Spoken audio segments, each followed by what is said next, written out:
Bien-aimés dans le Seigneur Jésus-Christ, nous voici encore une fois aujourd'hui au rendez-vous. Après que nous vous ayons promis que nous allons faire passer une émission chrétienne, en fait une tranche d'émission qui sera intitulée 30 minutes avec l'apôtre Daniel Ilunga, une émission au cours de laquelle nous allons essayer de parler de la parole de Dieu et de développer certains thèmes, si vous voulez, ou sujets qui posent problème aujourd'hui par rapport à la parole de Dieu. Malheureusement, nous n'avons pas pu respecter la fréquence de ces émissions comme nous l'avions promis, suite à nos occupations multiples que nous avons et dont nous ne pouvons pas vous énumérer ici. Vous savez que nous sommes dans un ministère international, un ministère chrétien qui a son siège social ici en Allemagne, mais aussi en Afrique et dans d'autres pays européens. Et nous sommes très mobiles pour essayer d'accomplir notre ministère. Aujourd'hui, nous avons choisi un thème que nous allons partager avec vous, un thème de la prédication. Et ce thème s'intitule Parce qu'une force sortait de lui et les guérissait tous. Parce que une force sortait de lui et les guérissait tous. Et pour lire la parole de Dieu, nous allons nous servir de notre guide qui est la Bible, un livre où la parole inspirée est consignée. Dans le livre de Luc, chapitre 6, et nous allons lire le verset 17 à 19. Luc, chapitre 6, verset 17 à 19. Il descendit avec eux et s'arrêta sur un plateau où se trouvait une foule de ses disciples et une multitude de personnes de toute la Judée, de Jérusalem et de la contrée maritime de Tyr et de Sidon. Ils étaient venus pour l'entendre et pour être guéris de leur maladie. Ceux qui étaient tourmentés par des esprits impurs étaient guéris. Et toute la foule cherchait à le toucher parce qu'une force sortait de lui et les guérissait. Je vais reprendre ça. Et toute la foule cherchait à le toucher parce qu'une force sortait de lui et les guérissait tous. Ici, il s'agit de Jésus-Christ de Nazareth.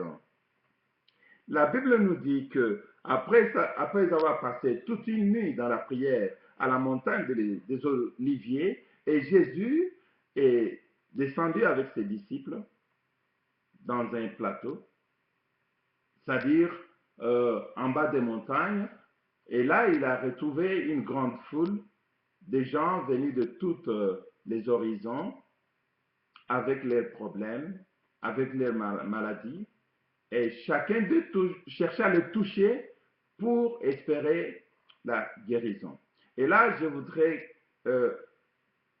voulais ouvrir une parenthèse, si vous voulez. La parole de Dieu nous dit que Jésus avait passé toute la nuit en prière. C'est-à-dire que lorsque Jésus descend de la montagne, il est rempli totalement du Saint-Esprit, de l'Esprit d'en haut. Nous savons que Jésus est Dieu, mais Luc nous présente Jésus comme un homme et un Dieu en même temps. C'est pourquoi, quand vous lisez attentivement le livre de Luc, il est l'un des synoptiques qui parle de Jésus comme le Fils de l'homme et Dieu. C'est-à-dire qu'en tant qu'homme, Jésus avait besoin de temps de communion avec son Père. Jésus avait besoin de temps de relation avec son Père pour vivre dans la puissance divine. Jésus avait besoin de la communion entre lui Dieu le Père et le Saint-Esprit, afin d'accomplir sa mission sur terre. C'est pourquoi d'ailleurs, nous voyons que lors de son baptême, le témoignage a été fait de la Trinité, où Dieu le Père s'est manifesté puissamment et Dieu le Saint-Esprit pour dire, nous sommes là au milieu de vous en forme de chair. Mais je voulais, avant de refermer cette parenthèse, essayer d'éclairer un peu l'opinion sur ce que certains chrétiens aujourd'hui pensent à travers le monde. Il y a plusieurs chrétiens dits nés de nouveau qui ont cette habitude d'aller dans les montagnes aujourd'hui pour passer des heures et des heures, voire même des jours, soi-disant chercher la face de Dieu. C'est vrai, j'étais en visite quelque part en Afrique et j'ai vu des frères, j'ai vu même des pasteurs qui m'ont dit, voilà, apôtre, quand j'ai besoin de prier, quand j'ai besoin de prendre le temps de méditer la parole de Dieu, je pars à la montagne. Et c'est à la montagne que j'essaie d'entrer en relation avec mon Dieu, de rechercher la grâce de Dieu. C'est vrai,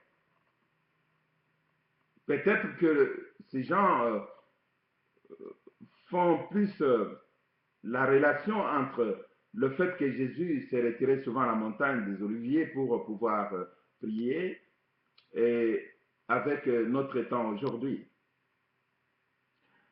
Se retirer à la montagne pour entrer en prière ne signifie pas nécessairement qu'il faut aller monter sur montagne, une montagne géographique, naturelle, et aller à cette montagne au-dessus d'un sommet élevé et penser qu'en ce moment-là, on peut entrer en communication avec Dieu.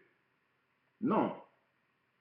Aller à la montagne de la prière, c'est se retirer, se mettre dans des conditions telles que tu peux entrer en présence de Dieu par ton attitude, par l'attitude de prière. Et cette montagne de prière aujourd'hui, ça peut être dans ta chambre, comme Jésus l'a dit. Lorsque vous voulez prier, entrez dans votre chambre, fermez les portes, là où vous n'êtes pas dérangé, là où vous n'êtes pas distrait, afin que vous soyez concentré, parce que la prière aussi dépend de notre attitude que nous avons vis-à-vis de notre Dieu. Mais la prière aussi, c'est une vie de sainteté. Alors aujourd'hui, ça ne sert à rien d'aller dans les montagnes, passer des journées et croire qu'en ce moment-là, on est en train de parler avec Dieu ou bien on entre plus en présence de Dieu que si on était retiré dans une chambre ou dans un lieu où on est coupé avec le monde entier, dans un lieu où on est en dehors de tous les médias, de toutes ces choses du monde qui essaient de captiver notre temps pour pouvoir se consacrer à la vie de prière. La montagne de prière, ce n'est pas le fait d'aller monter à une montagne géographiquement parlant, non. Parce que Jésus lui-même, répondant à la femme samaritaine, nous lisons dans le livre de Jean chapitre 4, a dit à la femme samaritaine, ça ne sera plus ni à Jérusalem, ni sur la montagne que vous allez adorer votre Dieu. Mais les vrais adorateurs sont ceux qui adorent Dieu en vérité, en esprit. C'est-à-dire qu'aujourd'hui, l'Église n'est plus à la montagne, l'Église n'est plus dans les temples fabriqués par les mains des fils des hommes, l'Église n'est pas dans les endroits, dans les beaux bâtiments tels que nous le pensons. Mais parce que depuis que Jésus-Christ a accompli sa mission, il a dit, je ne vous laisserai pas tout seul. Je ferai descendre sur vous celui que mon Père a promis, le Saint-Esprit, survenant sur vous, alors vous serez mes témoins à Jérusalem, en Judée, dans toute la Samarie, jusqu'aux extrémités de la terre. Et l'apôtre Paul dit que vous ne savez pas que votre corps est le temple du Saint-Esprit. C'est-à-dire que le Saint-Esprit habite aujourd'hui dans notre esprit. C'est pourquoi nous devons essayer d'éviter la confusion dans la parole de Dieu. Si vous ne menez pas une vie de sainteté, si vous n'êtes pas en sainteté avec Dieu, même si vous allez à la montagne pendant 40 jours, 5 jours, 10 jours ou quelques heures, cela ne changera absolument rien dans la relation que tu as avec Jésus-Christ. Si tu n'as pas encore compris que être enfant de Dieu, c'est pouvoir pas seulement accepter les commandements et les ordonnances, mais les mettre en pratique. Parce que Jacques dit, ne soyez pas seulement ceux qui écoutent la parole de Dieu, mais soyez aussi ceux qui la mettent en pratique. Aujourd'hui, je vois des frères et des sœurs dont la vie n'est pas transformée par Jésus-Christ, mais qui disent nous allons à la montagne pour prier, qui prennent du temps, des jours, tout simplement pour chercher des miracles, pour chercher des choses en dehors du fait qu'ils ont donné leur vie à Jésus-Christ comme Seigneur Sauveur. Alors, bien-aimé, toi qui m'entends aujourd'hui, il faut d'abord recevoir Jésus en toi comme Seigneur et Sauveur. L'accepter comme Seigneur Sauveur, lui donner ta vie, te faire baptiser selon sa recommandation et marcher dans sa parole. Ainsi, tu n'as pas besoin d'aller dans les montagnes. Jésus vivra en toi et le Saint-Esprit te conduira tous les jours et tu seras véritablement un chrétien né de nouveau, totalement transformé, une nouvelle créature. Pour revenir à notre message, je voulais insister sur le fait qu'il y avait une grande foule. Mais la Bible dit clairement que tout le monde, tous, voulaient le toucher parce que une force sortait en lui et les guérissait tous. Aujourd'hui, nous voyons que nous avons l'impression que le monde prie plus qu'avant. Nous avons l'impression que les hommes cherchent la face de Dieu plus qu'avant. Nous avons l'impression que le monde est devenu un monde chrétien où le christianisme essaie de prendre de l'ampleur et essaie de prendre beaucoup plus de place dans la vie, dans la préoccupation de l'homme. C'est l'impression que nous avons. Mais lorsque je lis cette parole, je me rends compte que même à l'époque de Jésus-Christ, les hommes avaient leurs problèmes. Ils venaient chacun avec son problème. Chacun venait voir Jésus parce qu'il espérait quelque chose. Il espérait trouver une solution à Jésus-Christ. Et aujourd'hui encore, chacun vient à Jésus-Christ avec son problème. Aujourd'hui encore, nous savons que chacun, tout le monde a des problèmes, tout le monde espère trouver des solutions auprès de Jésus-Christ. Mais tout le monde ne vient pas seulement parce qu'il a réellement accepté Jésus comme Seigneur Sauveur, mais parce qu'il espère trouver une solution à son problème. J'ai toujours l'habitude de dire que l'Église est une institution très, très complexe et très difficile par rapport à toutes les autres institutions du monde. L'Église n'est pas comparable ni aux organisations humaines, politiques ou administratives, mais l'Église, c'est un lieu où chacun vient avec un but. Il y en a qui viennent parce qu'ils veulent vraiment chercher la grâce de Dieu, parce qu'ils pensent que Jésus-Christ peut transformer leur vie. Mais il y a d'autres qui viennent pour chercher des solutions temporaires et dès qu'ils sont satisfaits, c'est fini avec l'Église, c'est fini avec Dieu. Il y a d'autres, par contre, qui veulent vivre des miracles. Ils viennent justement pour les miracles. Mais ce que Jésus dit à travers sa parole ne les intéresse pas du tout. Mais à travers cette révélation, le Saint-Esprit me révèle quelque chose d'important. C'est que ce qui est plus important est que quand tout le monde vient à Jésus, c'est que chacun espère de Jésus-Christ recevoir une réponse et une solution à son problème. C'est pourquoi Jésus-Christ, il est Dieu qui a des solutions à tous nos problèmes, quelle que soit la nature des problèmes que nous avons. Lui, il sait solutionner tous nos problèmes. Et chacun de nous vient à Jésus aujourd'hui parce qu'il espère trouver son compte. Et entre-temps, je sais que nous sommes dans ce monde, le monde d'intérêt. Les hommes ne font rien sans intérêt. Alors toi qui m'entends, peut-être tu t'es tourmenté avec des problèmes que tu as et que tu n'as pas encore, tu n'es pas parvenu à prendre une décision d'aller vers Jésus-Christ.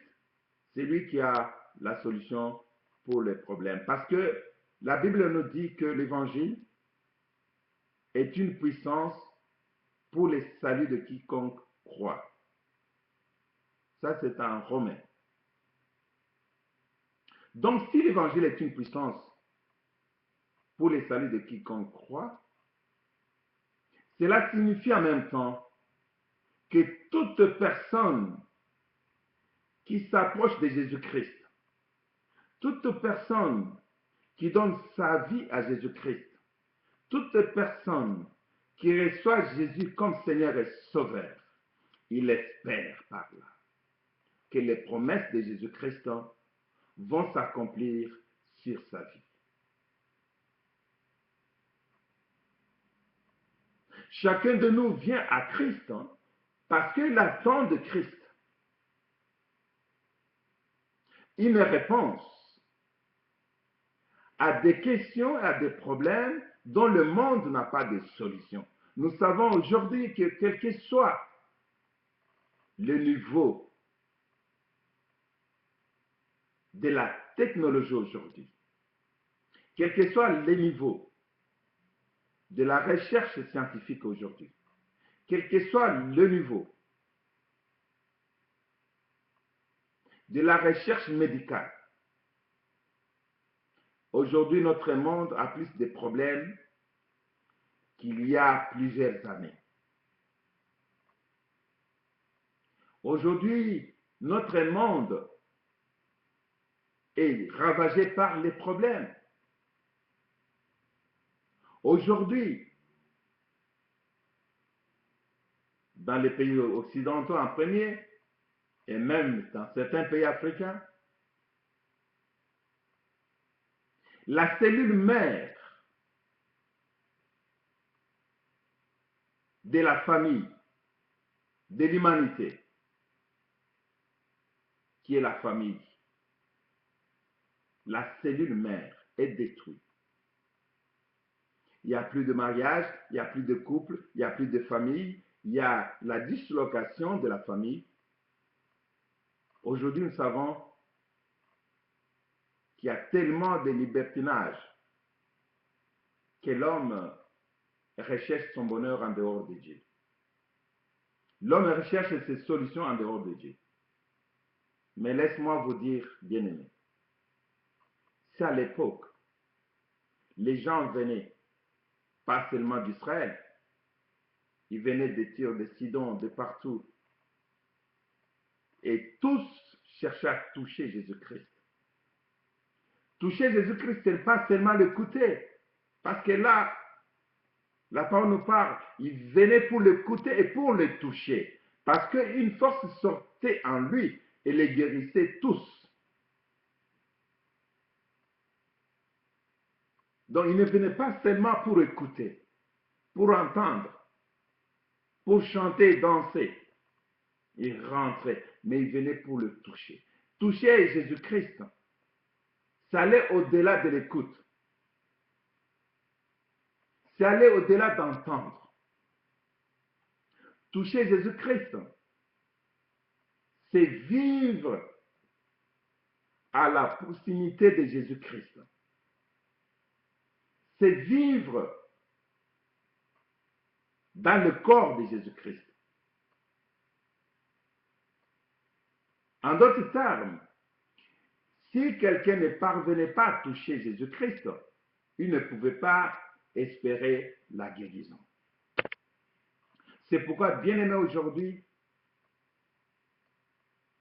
nous voyons beaucoup des hommes et des femmes dans des églises, qui vont dans des églises qui courent derrière les miracles. Ils courent derrière des miracles, même certaines pièces de théâtre que nous vivons sur la télévision, sur l'Internet. Les gens ont l'impression que Jésus était venu dans le monde pour les miracles. Mais moi, je voulais vous dire à travers cette tranche d'émission que Jésus-Christ n'était pas venu dans le monde pour les miracles. La Bible nous dit dans Jean chapitre 3, verset 16, que Dieu, le Créateur des cieux et de la terre, a tant aimé le monde qu'il a envoyé son Fils unique, afin que quiconque croit en lui ne périsse point, mais qu'il ait la vie éternelle. Jésus-Christ lui-même dit, « Je suis venu non pas pour les justes, mais pour ceux qui étaient perdus. » Luc chapitre 19. Bien-aimés, aujourd'hui, les gens sont en train d'aller à l'église, courir derrière les miracles. Mais laisse-moi vous dire que Jésus n'était pas venu pour les miracles. Jésus était venu pour arracher l'homme échu, l'homme qui était mort dans le péché. Il est venu l'arracher du péché. Il est venu l'arracher des ténèbres. Il est venu l'arracher de la mauvaise manière de vivre pour l'amener à la lumière, c'est-à-dire au salut. Il dit à ses disciples, avant de quitter le monde, il dit, allez par le monde entier prêcher la bonne nouvelle et faites de toute la création mes disciples. Celui qui croira et qui se fera baptiser sera sauvé. Celui qui ne croira pas sera condamné. Je serai avec vous tous les jours jusqu'à la fin du monde, et à mon nom les miracles vous accompagneront. C'est-à-dire que les miracles est la conséquence logique de notre foi en Jésus-Christ. C'est-à-dire un homme qui reçoit Jésus comme Seigneur Sauveur, un homme qui a touché Jésus-Christ, il est naturellement et spirituellement possible que les miracles commencent à s'accomplir dans sa vie. Ce n'est pas le but de la mission de Jésus-Christ. Ce n'est pas le but de la parole de Dieu. Ce n'est pas le but de l'Église. Mais c'est la conséquence logique. La conséquence logique est que quelqu'un qui donne sa vie à Jésus-Christ comme Seigneur et Sauveur, quelqu'un qui marche selon les commandements de Dieu, quelqu'un qui demeure dans la parole de Dieu, cette personne, en devenant ainsi une nouvelle créature, il y a des conséquences logiques par rapport à sa nouvelle vie, à sa nouvelle nature. Et entre autres, ces conséquences, ce sont les miracles qui vont commencer à s'accomplir dans sa vie.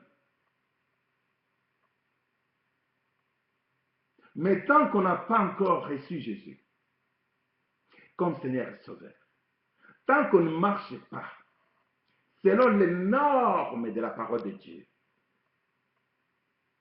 et qu'on court derrière les miracles pour un but qui n'a rien à voir avec la foi chrétienne, laisse-moi vous dire, ce miracle sera dérisoire, sera éphémère. Ce n'est pas un véritable miracle.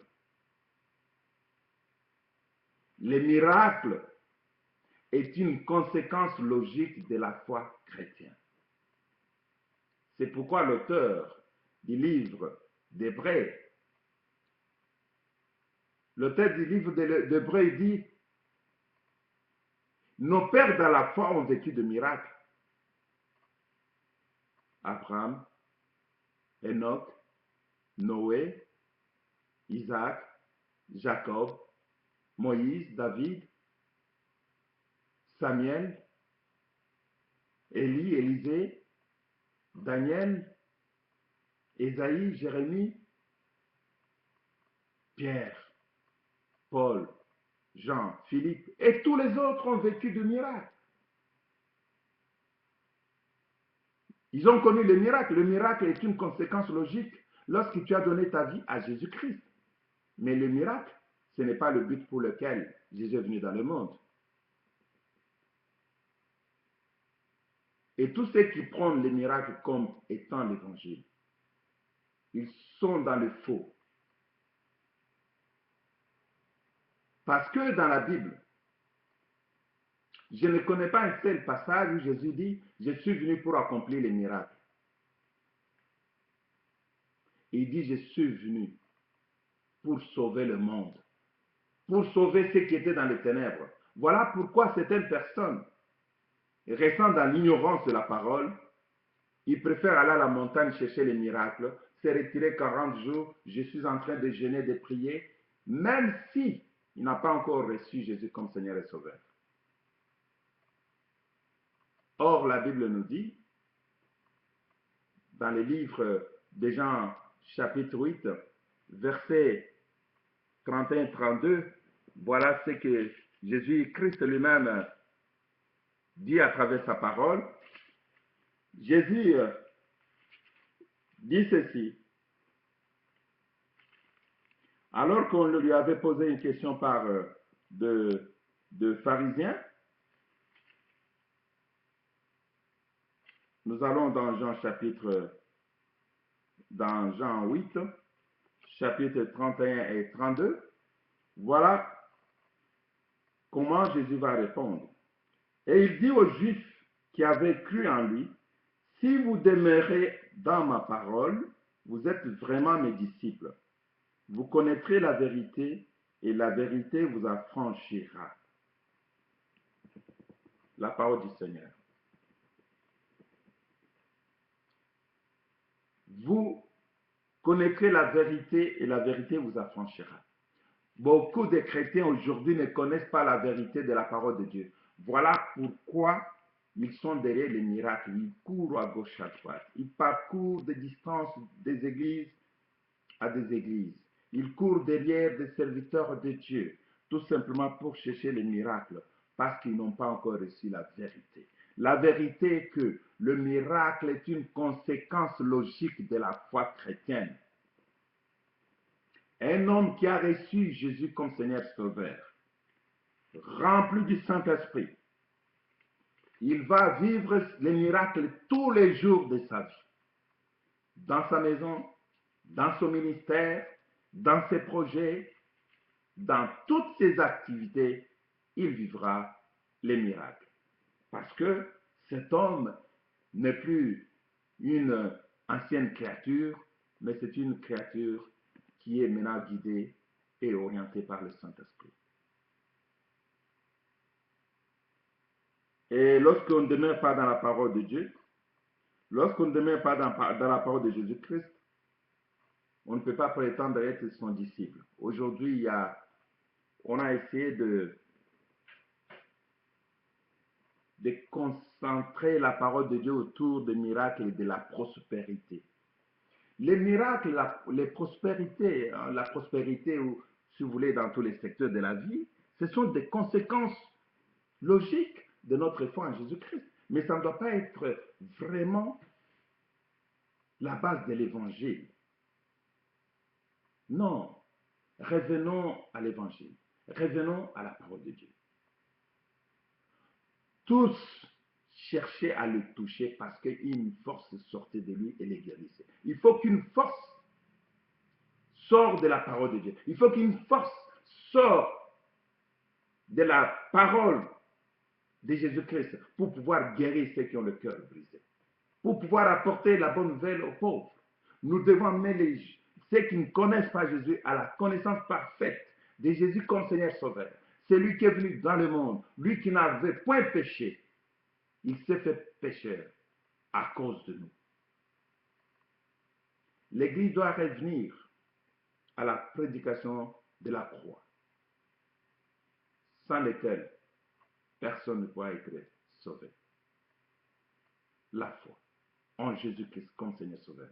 Merci, vous qui nous suivez à partir de chez vous, à travers cet élément. Nous vous promettons que désormais, vous aurez toujours une tranche d'émission avec l'apôtre Danny Lunga, au cours de laquelle nous allons essayer de résoudre beaucoup de questions qui se posent à l'Église, mais aussi à vous apporter une véritable message de l'Évangile. L'Évangile pur des apôtres, c'est l'Évangile de Jésus-Christ.